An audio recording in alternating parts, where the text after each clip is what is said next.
C'était il y a un mois, une partie de la façade atlantique était balayée par une violente tempête. Des dizaines de milliers d'hectares se sont soudainement retrouvés envahis par de l'eau venue de l'océan, une eau salée qui a pénétré durablement les terrains agricoles et les murs des habitations. Résultat, la facture de la tempête Xynthia a presque doublé pour atteindre aujourd'hui plus d'1,5 milliard d'euros.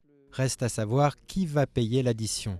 Lorsque les assureurs parlent d'augmentation du prix multirisque habitation en raison des événements climatiques, ils ont raison de parler de la nécessité d'augmenter les primes, mais l'argument de mon point de vue n'est pas le bon. Puisqu'au niveau des événements climatiques, c'est bien provisionné et c'est bien tarifé. Là où il y a sous-tarification, c'est plutôt sur les dégâts des eaux et sur les incendies. Autrement dit, la tempête a bon dos, sauf qu'avec Klaus en 2009 et Xynthia cette année, la multiplication des événements climatiques finit par inquiéter. La Fédération française des sociétés d'assurance a d'ailleurs senti le vent venir. Selon elle, au cours des 20 prochaines années, les indemnisations liées aux catastrophes naturelles devraient quasiment doubler. Entre 1988 et 2007, tempêtes, inondations et sécheresses ont coûté 34 milliards d'euros. Et c'est sûr que si les événements climatiques s'amplifient, il y aura davantage de hausse de cotisations dans les régions où on considère que le risque est élevé.